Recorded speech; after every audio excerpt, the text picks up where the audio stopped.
Near this site, on November 12, 1914, a white mob lynched a black man named John Evans. During this era, black people were burdened by a presumption of guilt that made them vulnerable to mob violence and lynching.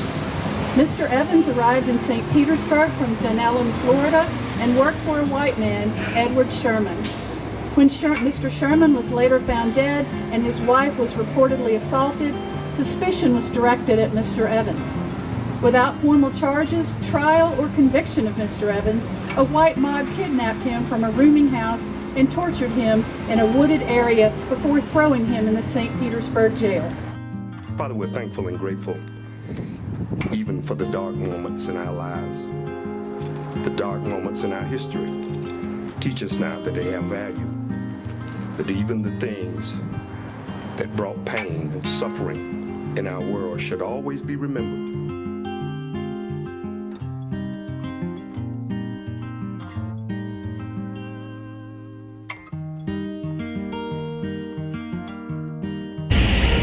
He died in a very horrible and brutal manner, mainly because he was accused of a crime that he said he did not commit, and in spite of denying his commission of the crime, he was dragged over here by a crowd and strung up to a light pole. How do you welcome people to the site of tragic horror?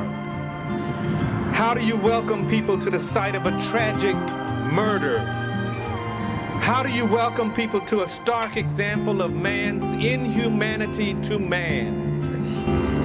And we all rise with the knowing of the truth and our collective commitment to right the wrongs. We all grow with the understanding that we sing different verses, but our harmony comes in a common song.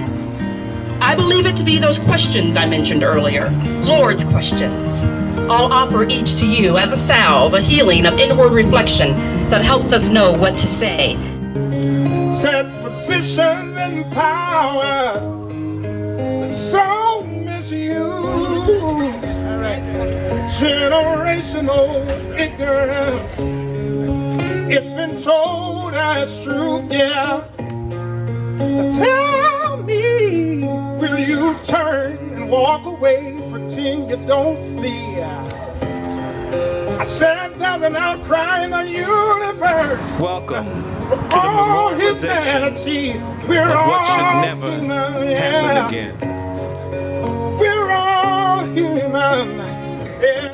Before we can move forward, we must shine a light on the sins of our past. Together, our light is brighter than the shadows cast by hate. Together, we can begin to heal. And it starts on this somber day with this important memorial. Yeah, but a change will be. We must be vigilant against any and all uprisings of similar expressions of hatred, of bigotry, and of supremacy. And we must apologize for it. We must reckon with it truly. Everybody here, come on, St. Pete. Stand for love, that's what we do. James Baldwin said, not everything that is faced can be changed, but nothing can be changed until it is faced. This memorial today helps us bring the present and the past and the future all together to say never again. All humanity, we're all human. We're all human. We're all human. I said we're all human. Thank you, everyone watching from home this memorial service today. We appreciate you being there. We particularly would like to thank the Equal Justice Initiative, the City of St. Petersburg, Florida, the Raise Rowdies Foundation, and the Foundation for a Healthy St. Pete for helping us bring this project to fruition. Thank you. We're all human. Why don't you love somebody?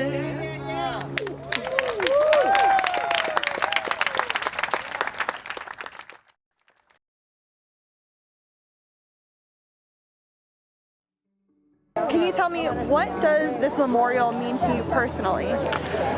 The memorial to me personally means that there is finally a recognition of what lynching means. My name is Brian Ald. I'm president of the Tampa Bay Rays, vice chairman of the Tampa Bay Rowdies.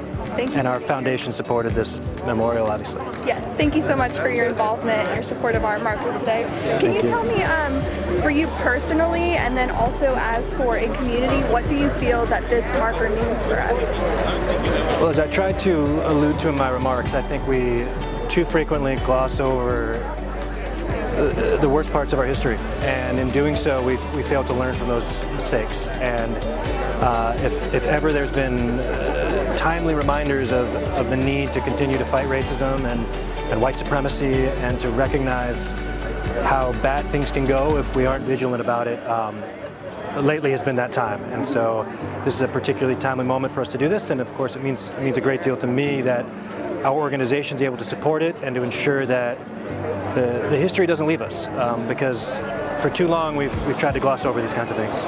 My name is Deborah Figg Sanders, and I am a city council member representing District 5 of the city of St. Petersburg. Thank you for being here. Thank you. Can you tell me what it means to you personally and as a community that we installed this marker? Personally, I'm grateful that we as a city recognized what Black people have lived through for years.